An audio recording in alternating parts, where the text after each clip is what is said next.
अस्सलामुअलैकुम, आप देख रहे हैं समा। मैं हूं रमज़ीन और मैं हूं महरूख शहरियार। हेडलाइंस आपने मुलाहिजा की, बुलेटिन में खुश आमदीद। आगाज़ में आपको बताएंगे कि शहबाज शरीफ और हमजा शहबाज के खिलाफ मनी लॉन्ड्रिंग केस की समाअत। अदालत ने सलमान शहबाज समेत दीगर के वारंट गिरफ्तारी से मुतालिक FIA रिपोर्ट को मुस्तरद कर दिया है। रिमार्क्स दिए हैं कि रिपोर्ट तैयार करते वक्त कानूनी निकात को नजरअंदाज किया गया। आपको बताएं कि लाहौर की स्पेशल सेंट्रल कोर्ट में मनी लॉन्ड्रिंग केस की समाअत हुई।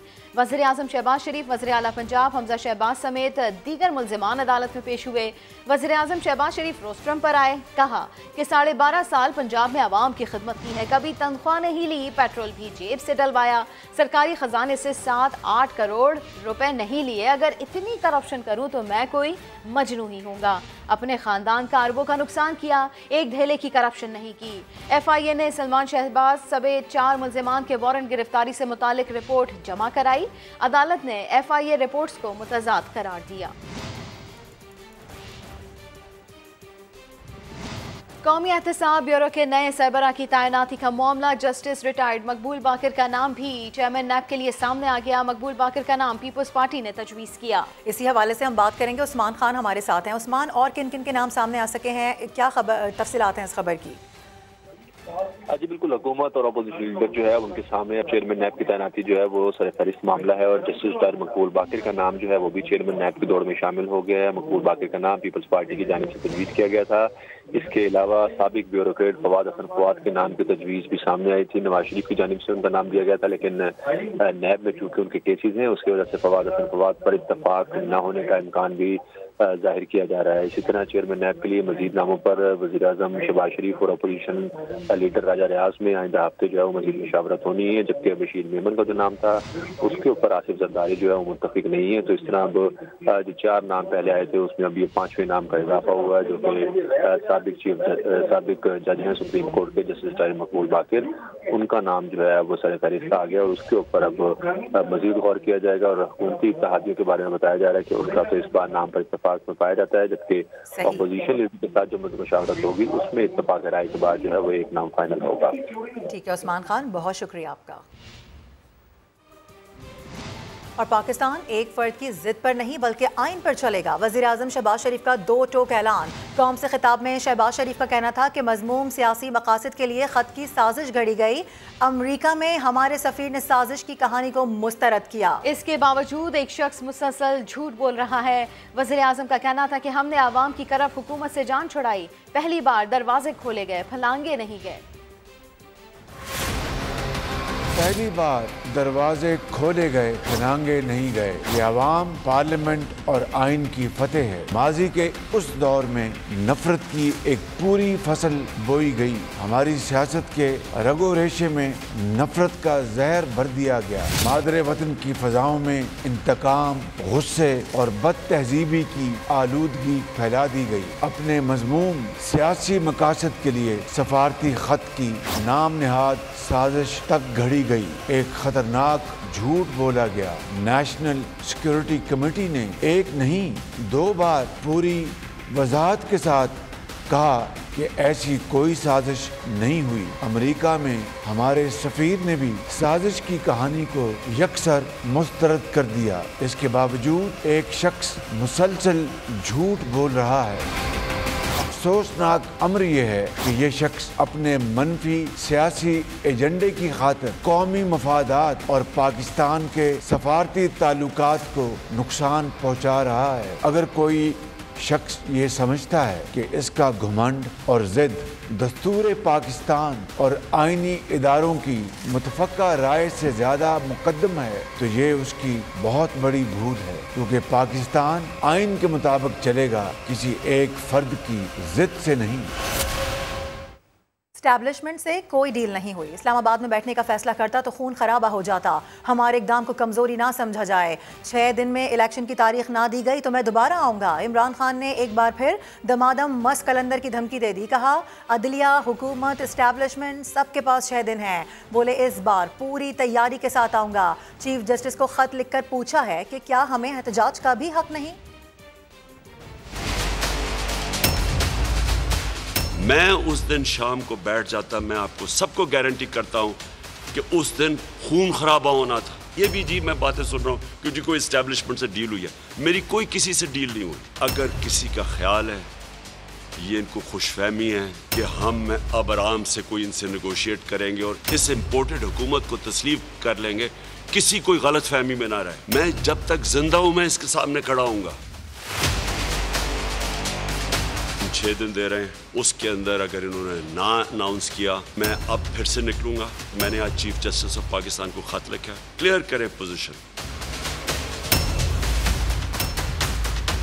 क्या हमारा पाकिस्तान का सुप्रीम कोर्ट हमारे फंडामेंटल राइट को प्रोटेक्ट करता है या नहीं? वकला कम्युनिटी और अपने सुप्रीम कोर्ट से, उनके पास भी अब ये टाइम होगा, हमारे पास 6 दिन, गवर्नमेंट के पास भी टाइम है, इस्टेब्लिशमेंट जो है जो बीच में न्यूट्रल या अपना रोल प्ले करती है उनके पास भी टाइम है। कोशिश तो ये है कि हमारे मुल्क को नुकसान ना पहुंचे। मैं आज अपनी सारी कौम को अपील कर रहा हूँ, मेरा फैसला है, मैंने इनको कबूल नहीं करना, मैंने इनके खिलाफ जहाद लड़नी है। 6 दिन मैंने दिए हैं, सारी कौम तैयारी करें अपनी हकीकी आज़ादी के लिए, और इस बारी जब हम निकलेंगे हम तैयारी करके निकलेंगे। अगर इन्होंने इस बारी वो हरकतें की जो इस बारी की हैं, फिर ये जिम्मेदार होंगे जिस तरफ ये मुल्क जाए। 6 दिन क्या, आप 6 सदियों तक इस्लामाबाद नहीं आ सकते। वज़ीर इत्तलात मरियम औरंगज़ेब का इमरान खान को जवाब। प्रेस कॉन्फ्रेंस में कहा, इमरान खान ने तस्लीम कर लिया कि वो हार कर वापस गए। अब रोज खड़े होकर इदारों को धमकियां मत दें। न्यूट्रल्स ने अब न्यूट्रल रहने का फैसला कर लिया है। आप बनी गाला जाएं और गोली खाकर सो जाएं। 6 दिन का अल्टीमेटम मत दें। आप 6 सदी तक इस्लामाबाद वापस नहीं आ सकते क्योंकि अवाम अब आपके साथ नहीं। इमरान खान साहब ने खुद तस्लीम कर लिया कि वो तैयारी कर नहीं आए। आप ऐलानात करते रहे कि सुप्रीम कोर्ट का कोई ऑर्डर नहीं आया, पहुंचो डी चौक। खुद डी चौक पहुंचने से पहले भाग गए। किसको बेवकूफ बना रहे हैं? ब्लू एरिया के दरख्त जलवाए। माने वो गुस्सा आपने मेट्रो स्टेशन के ऊपर निकाला कि आवाम नहीं निकली। जब लोगों को इस्तेमाल करके अपनी सियासत चमकाने का नारा लगता है इमरान खान साहब, तो इनकलाब नहीं होता, वो सियासी साजिश होती है। रोज खड़े होकर अदारों को और सुप्रीम कोर्ट को धमकियां ना दें। न्यूट्रल्स ने भी न्यूट्रल रहने का फैसला किया। इलेक्शन और हुकूमत आईनी मुद्दत पूरी होने के बाद होगा। खत्म होगी हुकूमत और इलेक्शन होगा, और इसका ऐलान हुकूमत और इत्तेहादी करेंगे। और अब जिक्र वज़ीर आज़म शहबाज शरीफ के खिताब का, जो कहते हैं कि सियासी मफाद को कौमी मफाद पर कुर्बान किया। पेट्रोलियम की कीमतों में इजाफा नागुज़ीर था। दिल पर पत्थर रखकर कीमतें बढ़ाने का मुश्किल फैसला किया। वज़ीर आज़म ने गरीबों के लिए रिलीफ पैकेज का ऐलान कर दिया। 28 अरब रुपए माहाना मुख्तस कर दिए गए। 1 करोड़ 40 लाख घरानों को माहाना 2000 रुपए मिलेंगे। यूटिलिटी स्टोर्स पर आटे का 10 किलो का थैला 400 रुपए में मिलेगा। हमने हुकूमत संभाली तो हर शोबा तबाही की दास्तान सुना रहा था। ऐसी तबाही मैंने पहले कभी नहीं देखी। इन्हें याद दिलाना चाहता हूँ, IMF से मुआहदा आपने किया, हमने नहीं। उनकी सख्त शराइत आपने मानी, हमने नहीं। आवाम को महंगाई की चक्की में आपने पीसा, हमने नहीं। मुल्क को इस माशी दलदल में आपने धसाया। मुल्क को तारीख के बदतरीन कर्ज के नीचे आपने दफन कर दिया, हमने नहीं। हमने दिल पर पत्थर रखकर पेट्रोलियम मसनूआत की कीमतों में इजाफा किया है। ये फैसला पाकिस्तान को माशी दिवालियापन से बचाने के लिए नागुज़ीर था। इस माशी बहरान में पाकिस्तान को साबका हुकूमत ने फंसाया है। ये मुश्किल फैसला मईशत को मौजूदा बहरान से निकालने की तरफ एक अहम कदम है। हम गरीब आवाम को पेट्रोल और डीजल की कीमतों में इजाफे के बोझ से बचाने के लिए 28 अरब रुपए माहाने से रिलीफ पैकेज का आगाज कर रहे हैं। 1 करोड़ 40 लाख गरीब तरीन घरानों को 2000 रुपए दिए जा रहे हैं। ये घराने 8.5 करोड़ अफराद पर मुश्तमिल हैं। ये उस माली इमदाद के अलावा है जो बेनज़ीर इनकम सपोर्ट प्रोग्राम के तहत इन्हें पहले ही दी जा रही है। आइंदा माली साल के लिए इस रिलीफ पैकेज को बजट में शामिल किया जाएगा। मैंने यूटिलिटी स्टोर्स कॉरपोरेशन को हदायत की है कि पाकिस्तान भर में 10 किलो आटे का थैला 400 रुपए में आवाम को फरोख्त किया जाए। बराह रास्त आपके लिए चलते हैं। वज़ीर ख़जाना मिफ्ता इस्माइल प्रेस कॉन्फ्रेंस कर रहे हैं। शनाख्ती कार्ड को हमको भेज दें, अगर हम उनको 1-2 दिन में 3 दिन में वेरीफाई कर लेंगे, अगर उनकी हाउस होल्ड इनकम 40,000 से कम हुई तो उनको इंशाअल्लाह ताला फिल फॉर 2,000 रुपया मिल जाएगा, उसी स्कीम के तहत, वज़ीर आज़म सस्ती पेट्रोल सस्ता डीजल स्कीम के तहत। फ़ोन नंबर है 786 बिस्मिल्लाहिर्रहमानिर्रहीम का, जिसको हम लिखते हैं 786, ये फ़ोन नंबर है। ये 786 पे आप 1 जून से हमें फ़ोन कीजिए, अपना शनाख्ती कार्ड नंबर भेजें। ये तमाम हमारी बहनें जो हमें भेजेंगी, हम उनको fill for head of household women होंगी, चाहे वो बेवा हों, शादीशुदा हों, और अगर कभी शादीशुदा खातून का इंतकाल हो जाता है तो उनकी बेटी जो होती है उसको भी ये प्रोग्राम, उस पर बिस प्रोग्राम लायक है और इसमें भी ऐसा हो जाएगा। लेकिन ज़्यादा मैं इस वक्त कन्फ्यूज़ नहीं करना चाह रहा हूँ। हेड ऑफ़ हाउस होल्ड खातून अपना वो नंबर भेज दें हमको। जिन लोगों की इनकम 40,000 से कम है, हम उनको ये 2,000 रुपये दे देंगे, जो हमारे हिसाब से 1,40,00,000 घराने पाकिस्तान में हैं। ऐसे ही मैं आपको बताता चलूँ कि जिनकी इनकम 40 से कम है, उनकी एवरेज इनकम जो है पाकिस्तान में वो 31,373 रुपये है। अगर 40,000 भी किसी की इनकम हो तो हम उनको 5% उनकी इनकम का दे रहे हैं पेट्रोल पे के मद में पैसे, और 31 है तो उनको 5 से ज़्यादा दे रहे हैं, तकरीबन इनको 8% दे रहे हैं। और ये मैं आपको बताता चलूँ कि कंज्यूमर प्राइस इंडेक्स इस तरह निकाला जाता है तो पाकिस्तान ब्यूरो ऑफ स्टैटिस्टिक्स के तहत औसतन एक पाकिस्तानी कंज्यूमर जो है वो अपने 5% ट्रांसपोर्ट पे खर्च करता है, तो हम 5% पे उनको दे रहे हैं। मैं यहाँ ये भी बताता चलूँ कि ये अगले साल शहबाज शरीफ साहब ने हुक्म किया है और अनाउंस किया है कि अगले साल इस स्कीम को हम इनकॉर्पोरेट करेंगे बजट के अंदर। जाहिर है कि इस महीने हमने जब शुरू किया, और ये क्योंकि कन्फ्यूजन हो सकता है, बहुत सारी हमारी बहनें देहात में रहती हैं और इतनी खानगी नहीं होती है, तो लिहाजा हमने आप जानते हैं कि बिस्क के रेसिपिएंट्स जो हैं उनके साथ डबलिंग हो रही है। उनको पहले भी पैसे मिल चुके हैं, फिर भी मिल रहे हैं, लेकिन इतने गरीब लोग हैं कि अच्छी बात है उनको फिर मिल जाएं, कुछ उनके ज़ख्मों पे मरहम रहेगा। लेकिन आइंदा जाते हुए जाहिर है कि हम डबल पैसे नहीं देंगे, उसका हम एक हिसाब निकाल लेंगे। लेकिन थोड़ा सा उनका भी हम उनके वजीफ़े में भी इंशाअल्लाह इंक्रीज़ करेंगे। तो ये आप देखेंगे कि ये एक बेहतरीन प्रोग्राम होगा। बेनज़ीर इनकम सपोर्ट प्रोग्राम भी चल रहा होगा, और साथ साथ वज़ीर आज़म सस्ता पेट्रोल सस्ता डीजल स्कीम भी हम लेकर चलेंगे। ताहत है कि पेट्रोल महंगा हो, जब इंशाअल्लाह सस्ता कर लेंगे, जब सस्ता हो जाएगा दुनिया में तो फिर इसकी ज़रूरत कम हो जाएगी, तो फिर उसको कम कर लेंगे। मैं यहाँ पे ये भी बताना चाहता हूँ कि मैं शुक्रिया अदा करना चाहता हूँ शादिया मरी साहिबा का, डॉक्टर इस्मत का, फ़खर साहब का जो पास के बिस्क के सेक्रेटरीज हैं, और शादिया मरी साहिबा जो हमारी इनकम सपोर्ट प्रोग्राम की वज़ीर हैं, कि उनका ताउन का, और तमाम वज़राओं का जिन्होंने मुझसे ताउन किया ये प्रोग्राम डेवलप करने के लिए। और इंशाअल्लाह ताला आप ये देखेंगे कि ये प्रोग्राम फिल फॉर आ जाएगा। आखिर में ये बात बताना चाहता हूँ मैं कि शुरू में एक तजवीज़ आई थी कि मोटरसाइकिल जो चलाते हैं हमारे भाई, उनके घरानों को या उनको पैसे दिए जाएं और उनकी रजिस्ट्रेशन ली जाए। वो भी हमारे पास मुमकिन था, लेकिन फिर बाद में ये बात आई समझ में कि बहुत सारे घरानों में मोटरसाइकिल होती है, लेकिन बहुत सारे घर वाले इतने तंगी में होते हैं कि उनके पास मोटरसाइकिल भी नहीं होती है, और वो बसों में सफ़र करते हैं। ख़ास तौर पर डोमेस्टिक जो एम्प्लॉइज़ होते हैं वगैरह, वो बसों में सफ़र करते हैं। और क्योंकि डीज़ल की प्राइस भी बढ़ी है, तो इसका भी अंदाज़ा है कि बसों के किराए भी बढ़ेंगे। तो इसलिए हमने ये इसको मोटरसाइकिल ओनर्स पे सिर्फ मुख्तस नहीं किया है, हमने तमाम गरीब लोग जो कि जिनकी इनकम 40,000 से कम है, उनको हमने ये एबिलिटी दी है कि वो चाहें तो हमको मैसेज भेज दें। जो बिस्क के रेसिपिएंट्स हैं, मैं एक मरतबा फिर रिपीट कर दूं, उनको मैसेज देने की कोई ज़रूरत नहीं है, उनको हम पैसे डायरेक्ट दे देंगे।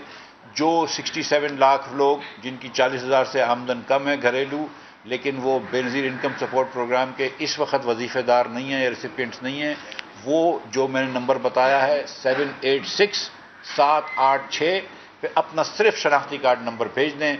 वो ख़वातीन को हम देंगे ये पैसे। आप जानते हैं कि ये एक बेहतर तरीक़ेकार है, दुनिया भर में ये एक अच्छा तरीक़ेकार है। ख़वातीन को ये पैसे देंगे तो जो हेड ऑफ़ हाउस होल्ड खातून हो, जिसकी हाउस होल्ड इनकम, चाहे उसके बेटे हों, शौहर हो या ख़ुद हो, वो पैसे कमा रही हो, हाउस होल्ड इनकम 40,000 से कम है, वो हमको मैसेज भेजें, इंशाल्लाह उनको फिल फॉर पैसे देंगे। बहुत शुक्रिया। तो ये मेरा नाम दाज पर मैं बोलने से हूँ। आप लोग ये जो सब्सिडी दे रहे हैं 2000 के मद में, ये टोटल कितनी अमाउंट बनेगी, नंबर 1। और जो आपने पेट्रोल डीजल महंगा किया है उससे आपको कितनी इनकम होगी, ये जरा कंपैरिजन कर दें। और ये भी बता दें कि ये जो बोझ डाला है इनफ है कि इस तरह का बोझ और भी डालेंगे आवाम के ऊपर। जाहिद मलिक साहब, बहुत शुक्रिया आपके सवाल का, बेहतर सवाल है आपका, बहुत अच्छा सवाल है। 28 अरब रुपए की ये हमारे ऊपर इसका कॉस्ट आएगी। मैं इसको बोझ नहीं समझता हूँ, मैं समझता हूँ कि हुकूमत को 28 अरब रुपए की कॉस्ट आएगी ये हमारे बहनों की मदद करने के लिए, जो कि हमारे पाकिस्तानी बहनें जो कि 37 जिनका पावर्टी स्कोर से कम है और 40,000 से हाउस होल्ड इनकम कम है, उनको जो हम पैसे देंगे वो 14 million families, 1 crore 40 lakh family को 2,000 रुपये के हिसाब से 28 अरब रुपए इसी महीने की कॉस्ट आएगी। और फिर अगले साल की कॉस्ट जो है उसका तखमीना हम बाद में लगाएंगे। तो एक तो ये बात हो गई। दूसरी आपने बात करी कि ये जो हमने पैसे बढ़ाए उसका कितना हमको फ़ायदा मिलेगा। तो मैं ये बता दूं कि हमारे नुकसान में कितनी कमी हो जाएगी वो बता देता हूं मैं आपको।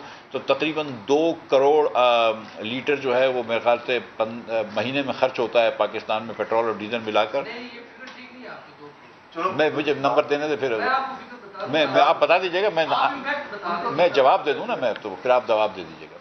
2 करोड़ लीटर हम इस्तेमाल करते हैं तो उसका तकरीबन 30 रुपये से फ़र्क हुआ तो 60 अरब रुपए का ये हुकूमत को नुकसान जो है उसमें बचत हो जाएगी। मैं यहाँ पे अगर आपकी इजाज़त हो तो ये भी कह दूँ कि 60 में से 28 निकाल के जी कि ये भी बता दूं कि 80 कल आया था पेट्रोलियम मिनिस्ट्री ने एक नंबर दिया है कि 80% से ज़्यादा पेट्रोल जो है 85% पेट्रोल जो है वो 40% अमीर तरीन घराने पाकिस्तान में इस्तेमाल करते हैं।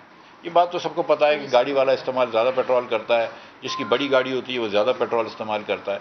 तो 40% घराने जो अमीर तरीन घराने हैं वो 85% पेट्रोल इस्तेमाल करते हैं। लिहाजा पेट्रोल की सब्सिडी जो आप दे रहे थे वो आप ज़्यादातर अमीर लोगों को दे रहे थे, जो उल्टी गंगा है कि एक एवरेज पाकिस्तानी है उसकी इनकम जो है वो 35,000 रुपये और जो एवरेज पेट्रोल का रेसिपिएंट है सब्सिडी का उसकी इनकम लाख रुपए है। तो ये तो बहुत नामुनासिब बात थी। तो इसलिए ये किया गया है। जी मजीद बोझ भी डालेंगे, ये मेरा सवाल था। जी पेट्रोल का मजीद सवाल ये है कि अभी बात की जा रही है कि अभी जो 30 रुपये का इजाफा किया गया है इसमें मजीद यानी यकम से मजीद इजाफा एक्सपेक्टेड है, क्योंकि जो सब्सिडी है वो अभी भी बदस्तूर उसमें मौजूद है। एक तो ये भी क्लियर कर दें कि क्या यकम से ऐसा कोई इम्कान है। और दूसरा सवाल ये है कि बिजली की कीमतों में इजाफे की भी बातें सामने आ रही हैं कि मरहलावार जो IMF से तय हुआ है, उसमें भी थोड़ी रोशनी डालें कि वो किस नौइयत की होगी।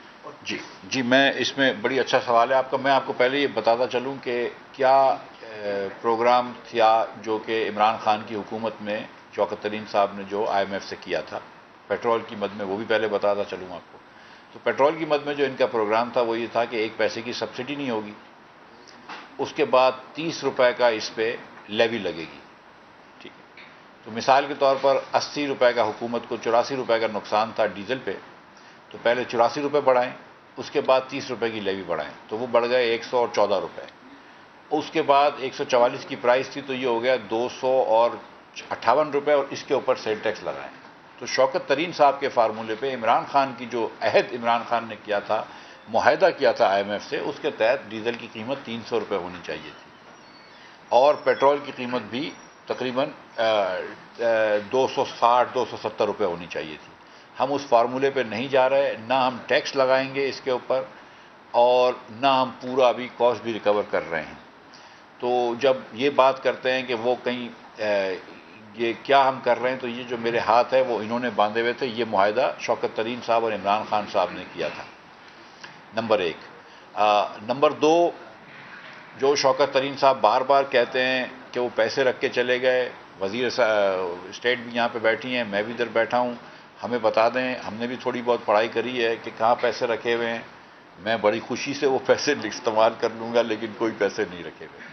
इनफैक्ट जहाँ पे वो ये कह के गए थे कि IMF से जिन्होंने ये कहा था दिसंबर में कि 25 अरब रुपए का प्राइमरी डेफिसिट होगा, वो जब हम आए तो 1300 अरब रुपए का 1332 का तखमीना था। और ये प्रेजेंटेशन सिर्फ मुझे नहीं दी गई है, ये प्रेजेंटेशन उनको भी दी गई थी। ये मेरे आने से एक दिन पहले की प्रेजेंटेशन थी जो मुझे दी गई थी। और ये आप लोगों में से भी कुछ लोग आप में से जो ख़ास तौर पर मिनिस्ट्री के कागज़ निकाल लेते हैं, उनको सबको ये पता है कि ये बात तय है। तो ये बात दुरुस्त है। अब आपका जो सवाल है कि क्या आइंदा पेट्रोल की कीमत बढ़ेगी, तो मुझे ये नहीं पता है। मैं सच्ची बात बताऊं कि पहली को बढ़ेगी या नहीं बढ़ेगी, मुझे सचमुच नहीं पता है। मैं सीरियसली वो अभी तक तो हमारे पास पहले इसका सिस्टम ये है कि ओगरा की समरी आती है, वो पेट्रोलियम जाती है, पेट्रोलियम से फाइनेंस जाती है, फाइनेंस के बाद वो प्राइम मिनिस्टर साहब के पास जाती है, तो बड़े स्टेप्स होते हैं। लेकिन अभी क्योंकि 26 को इतना पेट्रोल बढ़ाया है, तो मुझे नहीं लगता कि इतना मुनासिब होगा कि 2-4 दिन में फिर से बढ़ा दिया जाए। तो मेरे ख्याल से शायद नहीं बढ़ेगा, लेकिन मुझे इसके बारे में हतमी तौर पर नहीं पता है। बजट तक नहीं, ये तो पहली का पूछ रहे हैं जी आप है बिजली की अभी तो कोई समरी नहीं है मेरे पास बिजली के प्राइस बढ़ाने की। जी भाई जी जी सर, पेट्रोलियम मसनूआत की कीमतों में आपने इजाफा कर दिया है।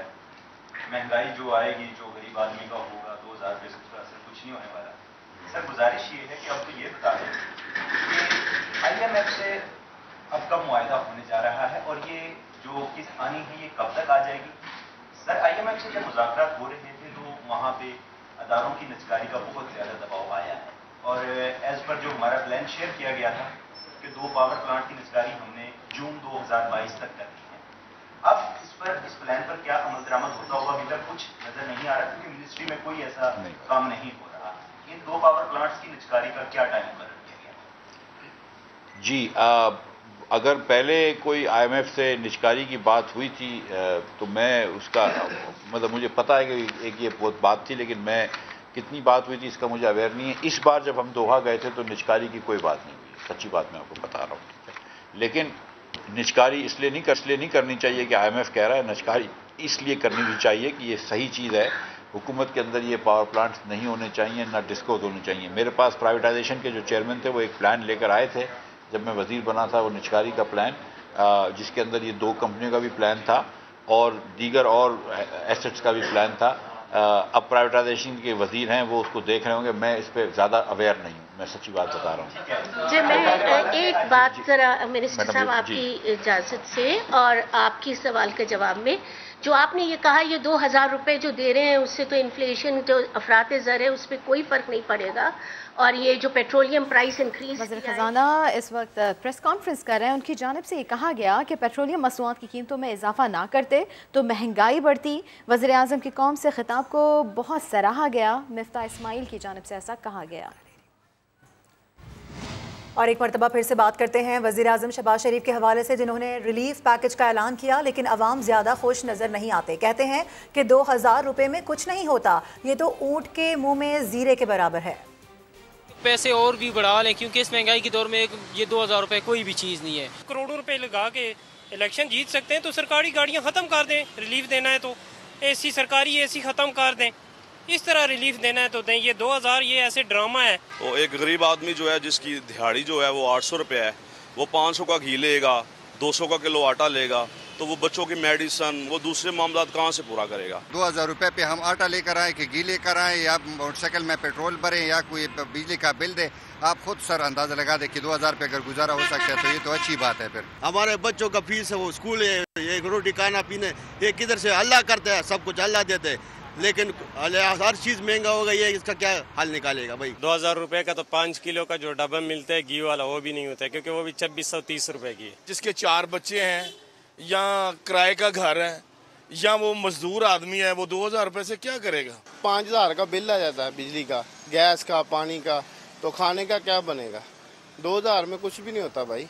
सरबराह अवामी मुस्लिम लीग शेख रशीद कहते हैं 2000 माहाना खैरात की झूठी तसल्ली मईशत को तबाह होने से नहीं बचा सकती। मसाइल ज़्यादा लोग चोरों के फरसूदा निज़ाम के खिलाफ जिहाद कर रहे हैं। शेख रशीद ने अपने ट्वीट में लिखा कि शहबाज शरीफ 20 करोड़ का मेंबर खरीद कर भी अपनी हुकूमत नहीं बचा सकते। ये हुकूमत आज गिरे या कल गिरे, इसे कोई नहीं बचा सकता। शेख रशीद ने लिखा ये अपने केसेस ख़त्म नहीं करा सकेंगे, अनकरीब ये लोग जेलों में होंगे। शेख रशीद के मुताबिक मईशत तबाहाल है और मुल्क दिवालिया होने के करीब है। माशी तबाही हमारे दरवाजे पर दस्तक दे रही है। मईशत को बचाने के लिए जल्द अहम और बड़े फैसले करने होंगे। Welcome back. एक बार फिर से आपको बराह रास्त लिए चलते हैं। वज़ीर ख़ज़ाना मिफ्ता इस्माइल प्रेस कॉन्फ्रेंस कर रहे हैं। इंशाअल्लाह ताला पेट्रोल भी सही कर लेंगे, मुल्क को भी सही कर लेंगे। मुल्क सही होगा तो पाकिस्तान इंशाअल्लाह पाकिस्तान सही होगा, पाकिस्तान मुस्लिम लीग सही होगी। जी भाई, ये जो पेट्रोल वाले भाई थे, हाँ जी जी एक मिनट, ये पेट्रोल वाले भाई को जी भाई अच्छा, ये बहन का भी जो सवाल था, देखें इंपोर्ट के ऊपर ये बड़ी एक बातें आ रही हैं कि बहुत सारों को रोका गया है। पर्सनल आइटम्स अगर आप कुछ लेकर आ रहे हैं तो कोई नहीं रोका गया, कोई पॉलिसी चेंज नहीं हुई। लेकिन अगर आप जो देखें, होता यह है कि अगर आपने इंपोर्ट पे बैन लगाया, मैंने चॉकलेट्स पे मिसाल के तौर पे बैन लगाया है, परफ्यूम पे बैन लगाया है, तो हमको ये डर होता है कि हमारे जो खेपिए भाई हैं वो लेकर आ जाएंगे, और ख़वातीन भी होती हैं इसके अंदर, वो लेकर आ जाएंगी। अगर आप 10 किलो चॉकलेट लेके आ रहे हैं या 100 बोतलें परफ्यूम की लेके आ रहे हैं तो मेरे ख्याल से वो पर्सनल नहीं है। अगर आप उस महीने 15 मरतबा दुबई जा चुके हैं या 9 मरतबा बैंकॉक जा चुके हैं तो शायद वो पर्सनल नहीं है, वो फिर खेपी हैं। हम उन्हीं को रोक रहे हैं, प्रोफेशनल्स को रोक रहे हैं, हम प्राइवेट लोगों को नहीं रोक रहे हैं। आप चले जाइए, चॉकलेट ले आइए, थोड़ी बहुत रीजनेबल अमाउंट, कोई भाई मुझे नहीं पता, लेकिन ये मतलब आप ये खुद देखें ना कि कोई किसी को नहीं रोकता। अब पहले तो ये सब आ गई, एक ही तस्वीर थी पूरे पाकिस्तान में, एक जो बार बार चल रही थी, ठीक है। दूसरी किसी ने तस्वीर नहीं दिखाई है, और वो तस्वीर भी देख लीजिए कि वो क्या एक वो होता है, वो एक सोशल मीडिया इन्फ्लुएंसर है। और आपको पता है कि केपीए जो है ना वो मॉडर्न हो गए, ये सोशल मीडिया इन्फ्लुएंसर भी होते हैं। नहीं, आप बता दें कि कस्टम वालों की जो मामला है उनके आप बता दें इतने जायज है। यार मेरी बात सुने भाई, मैं 1 मिनट में आ गया, सब पे आऊँगा कि अगर कोई 1-2 परफ्यूम ले आता है, 1-2 चॉकलेट ले आता है, 6-7 चॉकलेट ले आएगा तो कोई नहीं रोकेगा। लेकिन खेपियों को सिर्फ रोक रहे हैं। अगर आप 15 मरतबा दुबई गए तो फिर मेरा हक है या नहीं है? ये आपके ही मुल्क के पैसे बचा रहा हूँ ना। जी भाई, वो हाँ यार वो बता दो कितना पेट्रोल होता है ताकि मैं ओगरा वालों को भी पकड़ूंगा।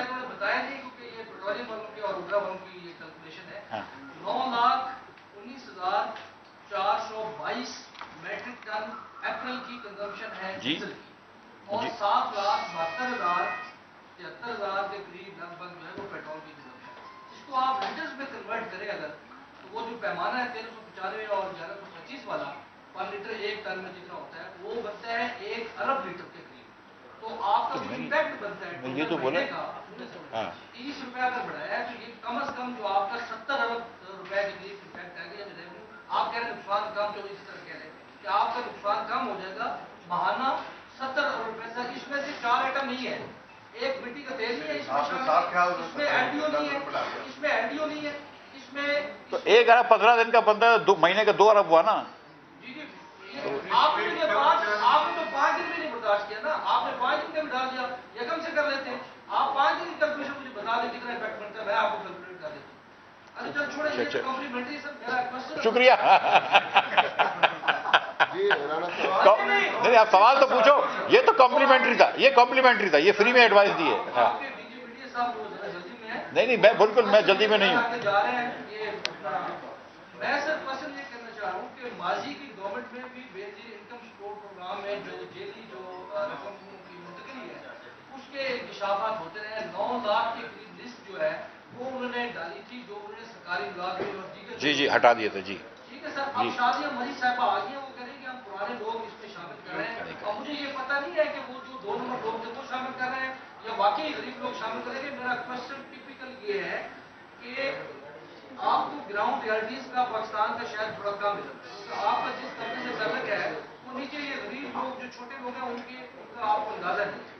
मेरे ये जाती नॉलेज में बात है, वहाँ पर बैठा हुआ एक गाँव में बंदा यहाँ पे जो कंप्यूटर पे जो ऐड करता है, एक शनाख्ती कार्ड नंबर ऐड करके तो उनको पैसे उनको पहुँच जाते हैं, 2,000 इनका कमीशन बन जाता है और बाकी वो 12,000 या 14,000 उसकी मैं बात कर रहा हूँ। तो इस तरह ये पैसे दिए जाते हैं। मैंने डॉक्टर सानिया निश्तर के मैं आपका सवाल समझ गया हूँ, मैं सवाल समझ गया हूँ, मैं सीरियसली कॉम्प्लीमेंट्री भाई मैं सवाल समझ गया हूँ, कॉम्प्लीमेंट्री सवाल आपका समझ गया हूँ। शाजिया मरी साहिबा ने 1 मरतबा से ज़्यादा मरतबा कह दिया है, आप पता नहीं क्यों ये बात आप नहीं समझ रहे। आप लोग 8 लाख या 9 लाख लोगों को जिनको बिस्क रेसिपिएंट्स को हटाया गया था उनको वापस नहीं शामिल कर रहे, उनको एक राइट दे रहे हैं कि वो अपनी अगर उनको इस पे लग रहा है कि उनको गलत हटाया गया तो उनको अपील का राइट दे रहे हैं। उसमें से हो सकता है कि 5-10 हज़ार जो है वो सही वापस आ सकें, बाकी मेजॉरिटी वापस नहीं आएगा, लेकिन उनको अपील का राइट दे रहे हैं, दैट्स ऑल। दूसरी बात ये भी याद रखें कि जो 2,000 रुपये महीने के लिए कोई बेईमानी कर रहा होगा तो वो कोई मेरे ख्याल से कोई बहुत साहिब सरबत तो नहीं होगा। जी भाई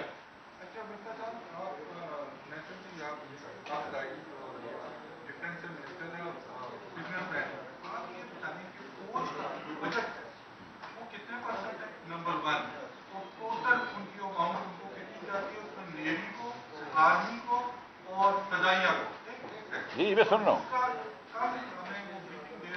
हसन इकबाल साहब आपके बड़े अच्छे दोस्त हैं, वो कहते हैं हमें 2-3 अरब डॉलर से कोई फर्क नहीं पड़ता।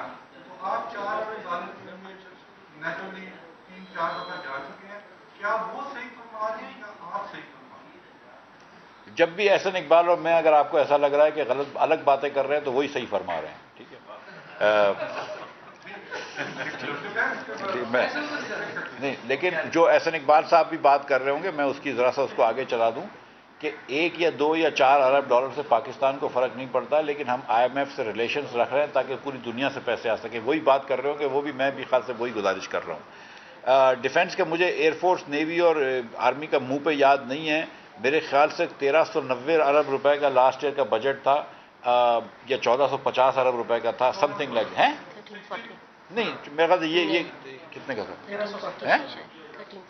1340 अरब रुपए का बजट था। थोड़ी सी शायद सप्लीमेंट्री ग्रांट आएंगी तो 1400 अरब रुपए का बजट होगा। अब आपने किस चीज़ से परसेंटेज निकालना? मिफ्ता इस्माइल प्रेस कॉन्फ्रेंस कर रहे हैं, उनकी जानिब से कहा गया कि सौदी अरब मजीद कुछ मदद करना चाह रहा है। सऊदी इमदाद की बात जुलाई में करूंगा।